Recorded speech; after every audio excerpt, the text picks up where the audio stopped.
এ ভাই ভাই সকালবেলা এত জোরে ডুন ডুন ডুন করে কিরা মারে ভাই। বাড়ির জানলাও ফেটে গেছে আর আমার কাছে কি রয়েছে ভাই। যাই হোক আগের দিন পিভিপি করতেছিলাম। আচ্ছা আজকে হঠাৎ করে এমন করলো কেন? কোন বেড়া করেছে ভাই? সকাল ভোরবেলা ঘুম ভাঙাইতেছে দেখি তো। হোয়াট দ্য হ্যাক ব্রো, আজকে তো 16ই ডিসেম্বর। আজকে যেভাবেই হোক আমাকে দ্রুত স্কুলে যাওয়া লাগবে। কিন্তু ভাই বাড়িতে তো মনে হয় কোনো খাবার নাই। তো চলো আমরা একটু দোকানে গিয়ে খাবার টাবার কিনে নিয়ে আসি।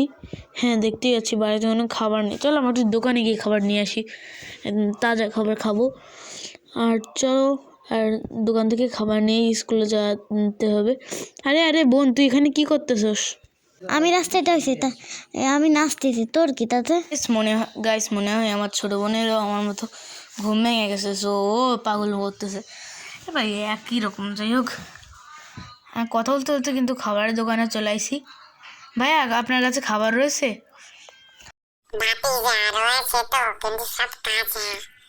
আরে ইয়ার ভাই, এই সব খাবার তো কাঁচা রয়েছে। চলো এখান থেকে আমরা একটা গাজর নিয়ে নিই। আর আলু খাবো না, কারণ সবাই আলু আলু আলু খাবো কি করে। যদি আমিও করি বয়সে আমি ভিডিও দেখি। যাই হোক বাদ দাও। তো চলো আমরা এই গাজরটা নিয়ে আজকে স্কুলে চলে যাই। ও হ্যাঁ, সেদিন আমার ব্যাগের ভিতর মনে হয় আমি একটা পাউরুটির প্যাকেট কিনে রাখছিলাম। দেখা উচিত পাউরুটিটা এখনও রয়েছে কিনা। দেখি তো ব্যাগের ভিতর আর ঢুকে। ও হ্যাঁ, পাউরুটিটা রয়েছে তো, তাহলে এটাই সকালবেলা খেয়ে নেবো। তাহলে সকালের নাস্তা তো হয়ে গেল। আর দুপুরের নাস্তার জন্য আমরা হোটেল থেকে খাবার খাওয়াতে পারি। আজকে আবার বিরিয়ানিও খেতে ইচ্ছা করতেছে। চলো আমরা তাড়াতাড়ি করে স্কুলে চলে যাই। আরে এ বন্ধু কেমন আছিস? তুই স্কুলে যাচ্ছিস নাকি? দেখ তোর আগে আমি তোরা দেবো। আরে ভাই আমরা ছেলে মানুষ, আমরা কি ডোর টোর দিয়ে যায় নাকি?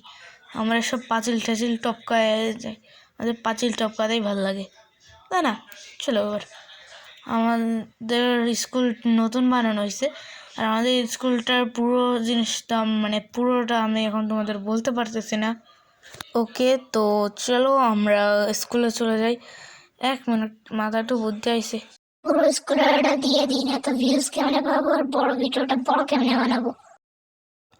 আমাদের বিদ্যালয়ে মোট 3টি কক্ষ রয়েছে, তো তোমাদের সবকটা কক্ষই দেখাই। তো প্রথমে এটাই হচ্ছে একটা কক্ষ, প্রথম কক্ষ বলতে পারো, ক্লাস 3 এটা মনে হয়। আর এই যে দেখতে পাচ্ছ ক্লাস 3 লোকজন। আর এই যে স্যার বাইরে দাঁড়িয়ে কী জন্য ভাবতেছে। থাকে আমার বড়দের কথা শুনে কোনো লাভ নেই। এটা হচ্ছে অন্য একটা ক্লাসরুম, আই থিঙ্ক এটা 4-এর, বাট একটা 4-এর একটা ছেলে লাফাচ্ছিল। আমিও তো 4-এই পড়ি। আচ্ছা যাই হোক, তো চলো। আর ও পরীক্ষা তো দিয়ে দিছি তোর, মানে আমরা এখন 5-এ পড়ি। আমরা না, আমি এখন 5-এ পড়ি আর কি। তো চলো এবার আমরা স্কুলের ভিতরে যাই। স্যার আসবো? দেখেছিস ঘরে বাজে এত দেরি করেছিস কেন? প্রতিদিন দেরি করিস মানলাম, আজকেও দেরি করেছিস তো দিয়ে কোনো কাজ হবে না, বুঝতে পেরেছি তুই একটু অকর্মণ্য। স্যারের কথা শুনে কী বা করবো? সে তো পারে একটু বক করে বকতে। আরে বন্ধুরা, আজকে তো 16ই ডিসেম্বর, অনেক মজা হতে চলেছে আজকে। ওই রকম আমার বোনও ক্লাসে ফার্স্ট বেঞ্চে বসে গেছে।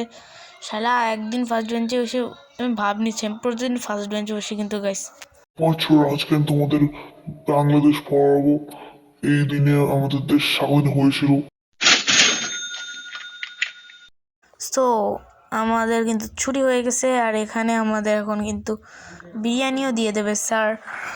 বাস, আর তার আগে আমাদের একটু ছাদটা দেখায়নি। আমাদের ছাদটা অনেক সুন্দর বানায় আছে, দেখতে পাচ্ছ। ছাদে কিন্তু আবার মই দিয়ে ওঠা লাগে, ছাদের জন্য কোনো সিঁড়ি নেই। এখানে একটা ছোট্ট সুইমিং পুল আছে। আর এই জায়গাটা একটু অদ্ভুত।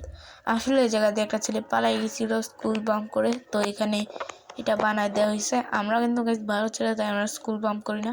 আচ্ছা যাই হোক, চলো এবার আমাদের নিচে যেতে হবে। চলো এই জায়গায় দেখতে পাচ্ছ একটা সবুজ টিয়া পাখি। এই স্কুলের তো টিয়া পাখি কিরা আনিছে। দেখতে পাচ্ছ আমার কাছে কিন্তু গাইস বিরিয়ানি আছে। এটা আমরা আজকে মজা করে খাবো। আমরা না, আমি মজা করে খাবো। তো আমি এখন এই বিরিয়ানিটা নিয়ে এখান থেকে ভেগে যাই। না তো আবার যদি বাকি সবাই এসে, আমাদের ক্লাসে আবার 2-3টা ছেলে আছে ভীষণ পেটুক, মানে আমার হাতে যদি খাবার দেখে না ওরা সবাই আমার উপর ঝাঁপিয়ে পড়বে। তখন আমি কি করবো বলো গাইস? এই কারণে আমি মানে এটা নিয়ে যাচ্ছে। তো আজকের ভিডিওটা এ পর্যন্তই রাখি। ভালো লাগলে তোমরা লাইক করো, সাবস্ক্রাইব করো। Tata, bye bye and see you. আমরা সবাই জানি 16ই ডিসেম্বরকে বাংলাদেশের স্বাধীনতা দিবস বলা হয়। 1971 সালের এই দিনেই আমাদের বাংলাদেশ স্বাধীন হয়েছিল এবং এই দিনের স্বাধীনতার জন্য অসংখ্য মানুষ নিজেদের জান দিয়েছিল। যারা নিজেদের জান দিয়েছিল তাদের সবাইকে শহীদ বলা হয়। সেই সকল শহীদ যারা আমাদের দেশকে বাঁচানোর জন্য নিজেদের প্রাণ দিয়েছে তাদের সবাইকে স্যালুট।